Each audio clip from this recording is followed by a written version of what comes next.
ये बहुत बड़ी समस्या है, ये वाकई में बहुत बड़ी समस्या है और इसका समाधान कैसे किया जाए ये सोच करके भी पति और उसके रिश्तेदारों की रूह तक कांप जाया करती है।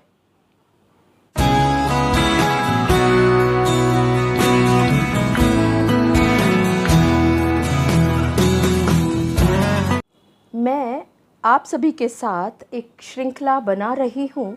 जिसमें मैं आप सभी के साथ वार्तालाप कर रही हूँ कि ऐसे किन किन बातों का ध्यान रखना चाहिए जिससे शादी के बाद आने वाली झूठी कंप्लेंट से आप अपना बचाव समय रहते कर सके। जी हाँ, आप सभी ने बिल्कुल ठीक समझा। कल के वीडियो में मैंने आप सभी के साथ चर्चा की थी कि कैसे आप शादी से पहले व्हाट्सएप चैटिंग के ज़रिए अपने आप को साफ निकाल करके लेकर आ सकते हैं। इसी श्रृंखला में आज मैं आपके साथ एक उस पहलू पर चर्चा करने वाली हूँ जिस पर आपका कभी ध्यान ही नहीं गया। मैं एडवोकेट मोहिनी मोना आप सभी का पुनः स्वागत करती हूँ और आप सभी देख रहे हैं अपना पसंदीदा चैनल मोहिनी मोना एडवोकेट। अगर आपने मेरे इस चैनल को अभी तक सब्सक्राइब ना किया हो या आप मेरे इस चैनल के लिए नए हैं तो इसको जल्दी से जल्दी सब्सक्राइब कर दीजिएगा ताकि आपको इसी तरह के लीगल इन्फॉर्मेटिव वीडियोस की नोटिफिकेशन सबसे पहले मिल सके। जैसा मैंने आप लोगों को पहले भी बताया कि कुछ ऐसे स्टेप्स आप लोगों को समय रहते यानी शादी से पहले ही उठा लेने होंगे जिसकी वजह से अगर आपकी पत्नी, ध्यान रहे, अगर आपकी पत्नी झूठी कंप्लेंट आपके ऊपर करती है तो आप अपना बचाव कर पाएंगे। जब आपकी शादी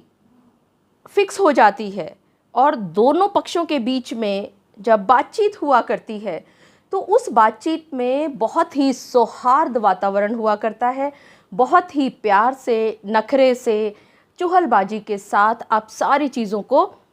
सेट करते हुए चले जाते हैं। ये चुहलबाजी, ये नटखटपन, ये प्यार, ये अपनापन कब बदल जाता है, कब ये करवट दूसरी ओर ले लेता है, कब आपके ऊपर एक FIR का फर्रा आ जाता है, इस बात के लिए कोई भी पहले से सोच लेना बहुत ही असंभव सा प्रतीत होता है। आप सभी सब्सक्राइबर्स ने, आप सभी व्यूअर्स ने इस तरह की जो परेशानी है उसका बहुत बार सामना किया होगा कि कुछ ना होते हुए भी आपको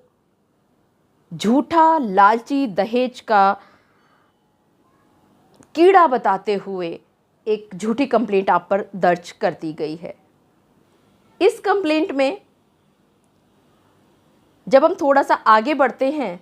तो हम पाते हैं कि लड़की ने बहुत सारे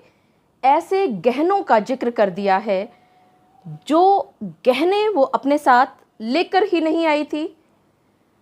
भूल जाइए कि वो सिर्फ पति की बात कर रही है कि उसने पति को ये गहने, जो झूठे गहनों की लिस्ट वो दाखिल किया करती है कि ये गहने उसने अपने पति को चढ़ाए थे।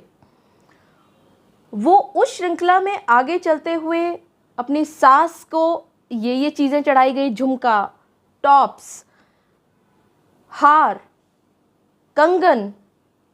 इत्यादि चीज़ों का वर्णन करती हैं। इसी तरह से वो अपने ससुर को भी अंगूठी या घड़ी या कुछ इस तरह की कोई बहुत महंगी चीज़ का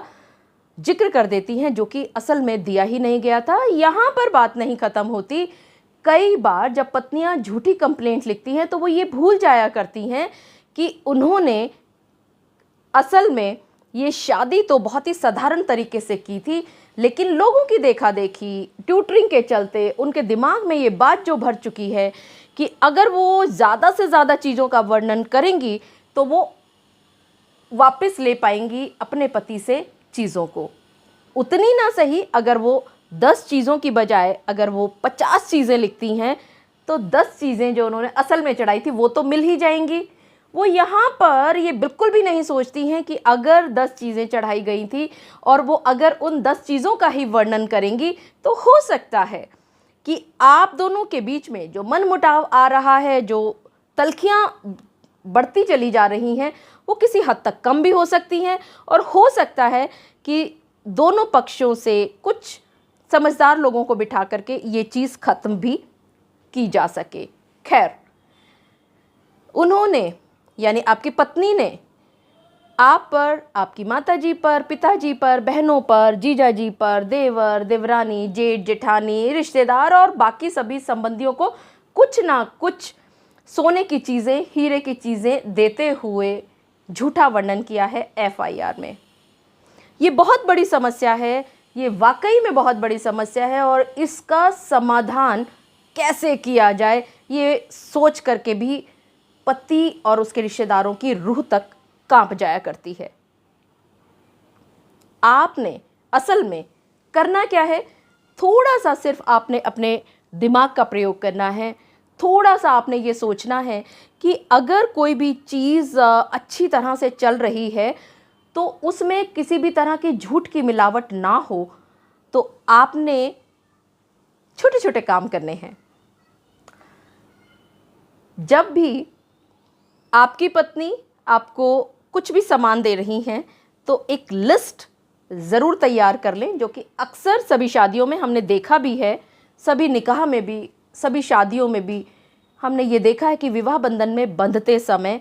एक लिस्ट थमा दी जाती है लड़की पक्ष की तरफ से लड़के पक्ष को।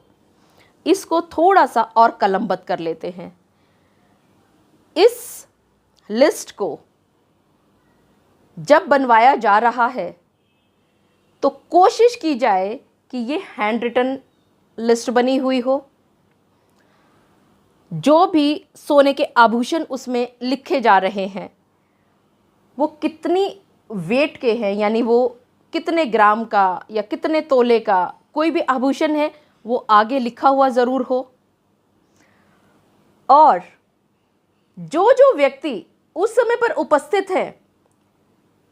आपकी पत्नी के माताजी, पिताजी या उनके परिवार के और जो बुज़ुर्ग लोग हैं, उन लोगों के उसमें बाकायदा दस्तखत हों और उसके नीचे डेट लिखी हुई हो, और हो गया ना आपका काम। अब करने दीजिए अपनी पत्नियों को झूठी कंप्लेंट, लिखने दीजिए उनको 2 आभूषण चढ़ाने के बावजूद भी 20 आभूषण की लिस्ट आने दीजिए। आपको कोई फ़र्क नहीं पड़ने वाला, क्योंकि आपके पास ऐसा एक डॉक्यूमेंट कलमबद्ध पहले से तैयार है जिसमें आपकी पत्नी की तरफ से जो भी चीज़ें दी गई हैं उपहार स्वरूप अपनी बिटिया को, वो सारी चीज़ें उनके वेट के हिसाब से, उनके भार के हिसाब से लिखी हुई हैं। उस पर पत्नी पक्ष के माताजी, पिताजी या जिस भी रिश्तेदार का वो सिग्नेचर कराना चाहते हैं वो सिग्नेचर किए हुए हैं, और वहीं पर आपने उसको संभाल के रख दिया। और ज़रूरी नहीं है कि आप ये बात किसी दिमाग में गलत चीज़ को लेकर के कर रहे हैं। ये एक बहुत ही प्यारी चीज़ भी तो हो सकती है कि आप इस प्यारे आभूषणों को या इस प्यारे उपहारों को आप कलमबद्ध करके सहेज करके रख रहे हैं, ताकि जब कभी भी आप इस कागज़ को पढ़ें तो आपका मन प्रसन्न हो जाए, आपका मन प्रफुल्लित हो जाए कि देखो आपके बहू के माता पिता ने कितने प्रेम से उनको ये उपहार दिए हैं।